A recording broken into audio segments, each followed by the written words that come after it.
It's Manchester derby. Manchester City versus Manchester United. So we are going to be going to Etihad to play Manchester City. And I will tell you that this has to be the most scariest game that we are going to be playing this season. Yes, it has to go down as the most scariest game that we are going to be playing. So in this video, I want to run through Erik ten Hag team news. The lineup, I think we will stand the pressure coming from Manchester City. Is there any lineup from Man United that can withstand the pressure coming from Manchester City? I don't think so. But in this video, I will try to put up a lineup that I think we play Manchester City. Any result we see, we take. It is what it is. So, Erik ten Hag team news. This is the shortest team news from Erik ten Hag I have seen so far. Saying that Manchester United will have an unchanged squad for Sunday's derby, according to Erik ten Hag. So no player will be changed, and I suggest that we make changes, which is only one. Let's go to the lineup that started against Nottingham Forest in the League Cup. Here you have Andre Onana at the goal post. At the left back you have Amrabat, Lindelof, Varane, Dalot. Coming to the midfield you will have Scott McTominay, Casemiro, then Bruno Fernandes. Now up front you have Garnacho, Rashford and Anthony. This is the lineup that started against Nottingham Forest, and I think one change will be coming here, which is the benching of Scott McTominay and the introduction of Kobe Menu. Kobe Menu didn't start that game against Nottingham Forest. I think it's because of some fitness issues. He's 18. He doesn't need to be starting games every single week. He needs to be rested. So I understand Erik ten Hag for benching Kobe Menu, which I think is good. So in this video, I think he is going to make it to this starting 11. Scott McTominay needs to be benched. Reason: Scott McTominay usually leave a lot of spaces. Scott McTominay can't link our defense and our attack in build-up phases. Scott McTominay has only one advantage, which is visible to everybody, which is, of course, he is a goal threat. He knows how to score. He just needs you to put in crosses for him to head into the net. He's good with the ball at his feet whenever it comes to shooting. But when you want to link the defense to the attack, Scott McTominay is never an option. But Kobe is an option. Kobe can get the ball from the defenders and turn and look for a progressive pass to make. So that is why I'm suggesting Kobe ahead of Scott McTominay. But like Erik ten Hag said, we are going to use this exact lineup against City. But if I should make my own personal suggestion, I am going for Kobe ahead of Scott McTominay. Now, like I said in the intro of this video, this has to be the scariest game we are going to be playing this season. You are going to have Jeremy Doku against Diogo Dalot. And we all know Diogo Dalot is not a good player defensively. Yes, he's not a good player defensively. When it comes to Man United in possession, when it comes to overlapping, when it comes to going forward, when it comes to putting in crosses into the box, Diogo Dalot is a very good player. He's very fantastic. But whenever it comes to defensive duties, like 1v1, we know that the best defender you can get in 1v1 in the Europe last season is Wan-Bissaka, because of his he's good with his tackles. But now we have to watch Dalot face Jeremy Doku, which is another problem. It is another problem. Now Lindelof and Varane has to face Haaland. Haaland scored 5 goals against Luton, and we struggled to win Luton. Here is Haaland, who scored 5 goals against Luton.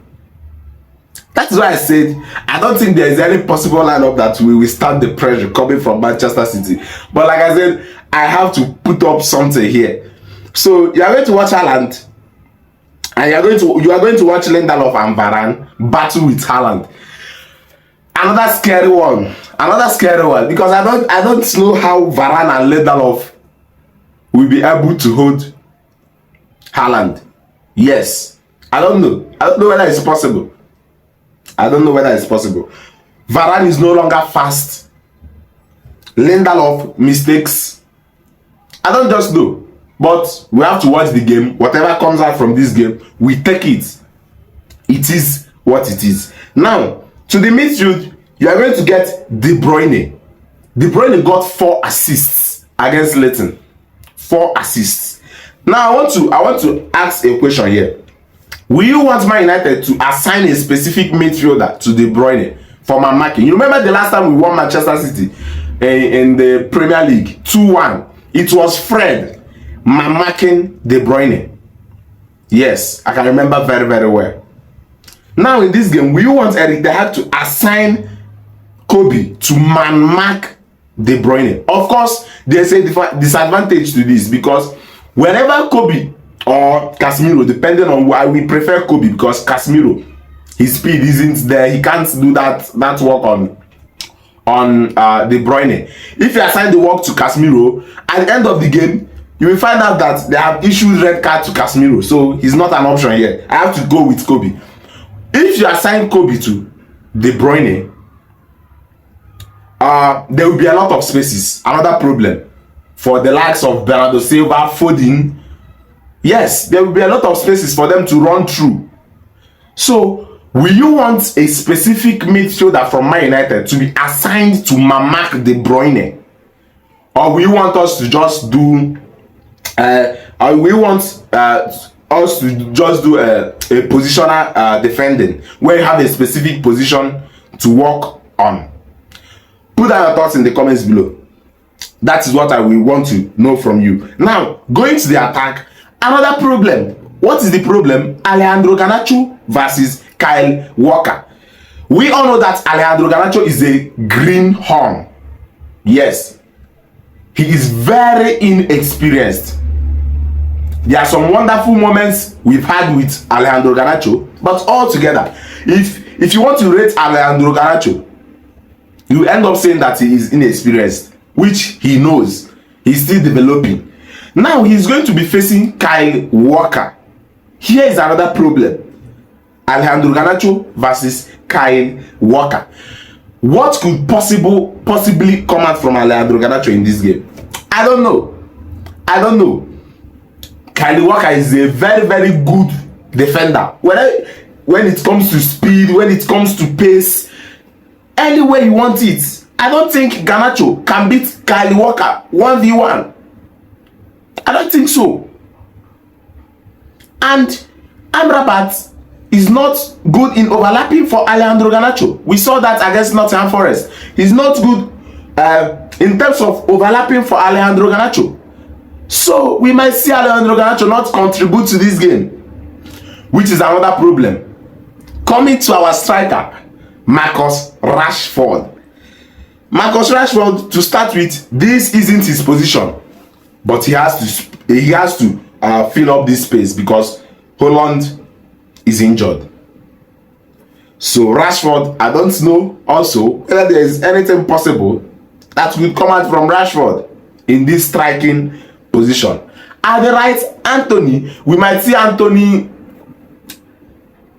play some fantastic football tomorrow, depending, but his decision making in the final third is another problem. So there is problem all around this team that is going to play against Manchester City. And I have to say one thing here. Manchester City, even if you want to win us, what am I saying? Make you no pass 1-0. I beg. Make you no pass 1-0. That 7-0 defeat from Liverpool is still hurting me till date. Even if you have to win us, let it not be more than 1-0 Manchester City. Because with this lineup, I don't see anything positive coming from this lineup. I don't see anything positive coming from this lineup. But it is what it is. Injury is dealing with us. Not only injury, our players, they are out of form. So there's a lot of problem altogether in this team. Bruno Fernandes at sometimes is running like a headless chicken. So there's a lot of problems. Positioning in discipline in our midfield, I don't know. But I have to go with my full-time prediction. Whatever we see in this game, we take. If we lose this game, don't come here ranting, sack the hack, this one, that one. We might end up losing this game. But if we get a draw, I will be very happy. Now, My prediction in this game, if we can get a 1-1 draw, I will be very happy. But 96% of the time, it's likely we are going to lose this game. 4% of the time, it's likely that we might get a draw. If we get a win, fine. But I would like to get a 1-1 draw from this game. What is your prediction? Put it down in the comments below. This one is going to be hard and very difficult, but let's hope we get at least a point at Etihad. Drop your thoughts in the comments below. Don't forget to like this video, share, comment, subscribe. Help us to go a long way. Nayo. Nayo.